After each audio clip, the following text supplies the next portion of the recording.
Hello, welcome to the channel. सबसे पहले हम आज का हमारा पीएनएल देखेंगे, उसके बाद हम देखेंगे मंडे के दिन हम निफ्टी के अंदर कैसे काम कर सकते हैं। तो आज के दिन मुझे लगभग 3580 रुपये का यहाँ पे प्रॉफिट हुआ है।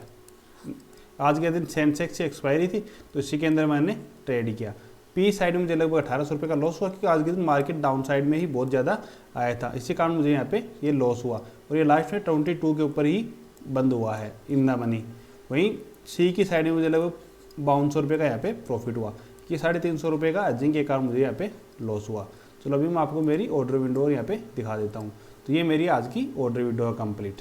लगभग 10 बजे हमेशा की तरह मैंने ट्रेड को स्टार्ट किया। यहाँ पे देखोगे तो ये लगभग 950 के आसपास मैंने ट्रेड को स्टार्ट किया था और ये मेरी ट्रेड थी। ये कुछ मेरे कैंसिल ऑर्डर हैं। अभी चलो हम देखते हैं मंडे के दिन निफ्टी के अंदर हम कैसे काम कर सकते हैं।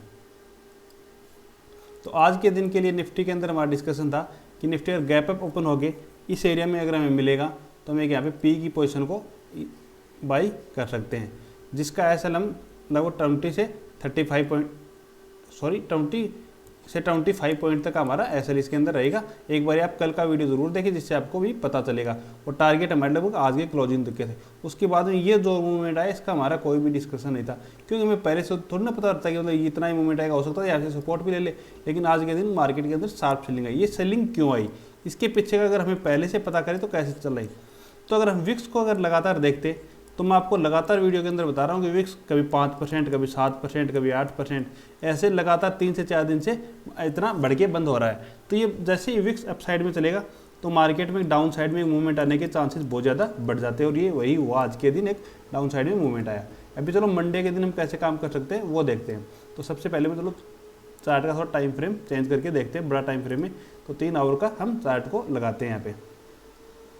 तो अभी अगर हम देखें तो कोई बड़ी सेलिंग अभी तक मार्केट के अंदर नहीं आई है, क्योंकि इससे पहले अगर देखोगे मार्केट के अंदर अप ट्रेंड था, यहाँ से फिर थोड़ी सेलिंग आई, फिर वापस सब चला गया, फिर वापस से सेलिंग आई, फिर वापस से चला गया, फिर वापस से सेलिंग आई, फिर ये वापस से, और आज के दिन वापस से ये एक सेलिंग आई है। तो ये कंटिन्यूस में हम कैसे मान सकते हैं मार्केट वीक हो चुका है, अभी कोई विशेष वीक नहीं है मार्केट। तो यहाँ से अगर ये जो स्विंग है देखो यहाँ पे बहुत ज़्यादा सपोर्ट है एरिया, अगर इनको ब्रेक कर देगा ना मार्केट, फिर हम मान लें कि मार्केट के अंदर एक लंबे टाइम तक के लिए सेलिंग आ सकती है। तो अभी से हो सकता है ये यहाँ से भी सपोर्ट ले ले, यहाँ से भी सपोर्ट ले ले, या फिर यहाँ से अपसाइड से भी रेजिस्टेंस ले ले। तो अभी तक मार्केट के अंदर कोई डायरेक्शन नहीं है। जब तक इस रेंज के अंदर मार्केट है तब तक मार्केट के अंदर कोई भी डायरेक्शन हमारी नहीं। हाँ, इसको ब्रेक करेगा तो फिर हमारे नीचे की साइड में डायरेक्शन हो जाएगी, मार्केट अभी डाउन साइड में आ सकता है लंबे टाइम तक। तो अभी हम प्लान कैसे कर सकते हैं वो चलो हम 5 मिनट के चार्ट के ऊपर देखेंगे। ये हमारे लिए अगर बड़े टाइम फ्रेम की अगर देखेंगे तो जब तक इसको ब्रेक नहीं करेगा तब तक हम बड़े साइड में 22,800 को जब तक ब्रेक नहीं करेगा तो हम कोई बड़ी ट्रेड अप साइड के लिए प्लान नहीं करेंगे। और जब तक ये नीचे की साइड 21,800 को ब्रेक नहीं करेगा तब तक हम नीचे के लिए भी कोई बड़े टारगेट के लिए हम ट्रेड का प्लान नहीं करेंगे। ये 1000 पॉइंट की रेंज के अंदर मार्केट वोलेटाइल भी रह सकता है। तो ये तो हमारा रहेगा बड़े टाइम के हिसाब से एनालिसिस। अब हम चलो 5 मिनट के अंदर देखते हैं कि मंडे के दिन हम कैसे काम कर सकते हैं। तो मंडे के दिन सबसे पहले तो हमें इतनी बड़ी सेलिंग के बाद हमें हमेशा की तरह यही डिस्कस रहता है कि बड़ी सेलिंग आती है फिर बड़ी बाइंग आती है, उसके बाद हम रिवर्सल की ट्रेड बिल्कुल भी नहीं देखते। तो हमें मंडे के दिन सी की साइड में ट्रेड का प्लान बिल्कुल भी नहीं करना है। फिर भी अगर हमें प्लान करना भी है तो ये जो एरिया है जो हमारा लगभग ये ज़्यादा ये एरिया इसका जो लो है ये इसको ब्रेक करेगा, जो लगभग 22,540 है। 22,540 से अगर ऊपर निकलेगा तो फिर हमें एक सी की ट्राई यहाँ पे कर सकते हैं, जिसका क्वांटिटी हमें लगभग 50% रखनी है। जैसे हम 10 लॉट के अंदर ट्रेड करते हैं तो हमें सी साइड में सिर्फ 5 लॉट के अंदर ही ट्रेड करना है, इससे ज़्यादा ट्रेड नहीं करना। अगर हम 1 लॉट के अंदर ट्रेड करते हैं तो हमें सी की साइड में कोई भी प्लान हमें बिल्कुल भी नहीं करना है, क्योंकि 1 लॉट का तो 50% हम कर नहीं सकते। या फिर हम थोड़ा ओटीएम जाके भी उसको बाई कर सकते हैं अगर हम बायर है तो। लेकिन बायर के लिए वो अगर ओटीएम बाई करेगा तो उसके अंदर डिक्के के कारण उसे नुकसान हो जाएगा। तो इसलिए मैं अगर 1 लॉट के अंदर जो ट्रेड करते हैं वो सी की साइड को अवॉइड ही करें मंडे के दिन। अगर फ्लैट ओपन होती है निफ्टी और इसको ब्रेक करेगा 22,350, सबसे बेस्ट ट्रेड हमारी यही रहेगी। 22,350 को ब्रेक करते हैं हम सिर्फ 22,375 का एक ऐसा लगा के यहाँ पे हम पुट की पोजीशन को बाई कर सकते हैं, जिसके टारगेट हमारे लगभग 22,150 तक के इसके टारगेट हमारे रहेंगे। जो एक बड़ा मूवमेंट और भी नीचे की साइड कंटिन्यूस में मूवमेंट आएगा तो हमें एक बड़े टारगेट मिल सकते हैं।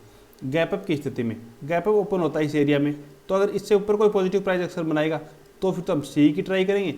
जो मैंने आपको बताया 50% क्वांटिटी के साथ। अगर नीचे की साइड आता है यहाँ पे कोई इस एरिया से 22,530 के आसपास से 22,530 से आता है तो यहाँ पर या फिर 22,510 पे हम एक पी की पोजीशन को बाई कर सकते हैं, जिसका एसएल हम 22,540 का रखेंगे, जहाँ पे हमें कॉल लेनी है। अगर 22,540 को ब्रेक करेगा तो फिर हमें सी की ट्राई करनी है। यहाँ पे हमारी दोनों ट्रेड रहेंगी, यहाँ से नीचे भी आ सकता है तो या फिर यहाँ से अप साइड में भी जा सकता है। यहाँ पे हमारा दोनों प्लान रहेंगे। अब गैप डाउन की स्थिति में हम कैसे ट्रेड कर सकते हैं?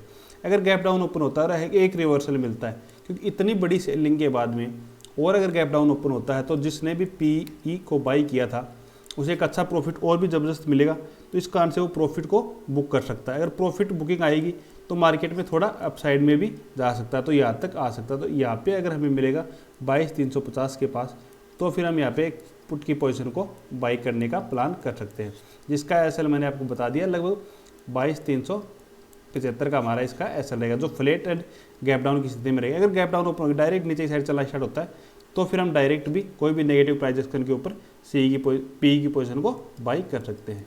Okay, thank you.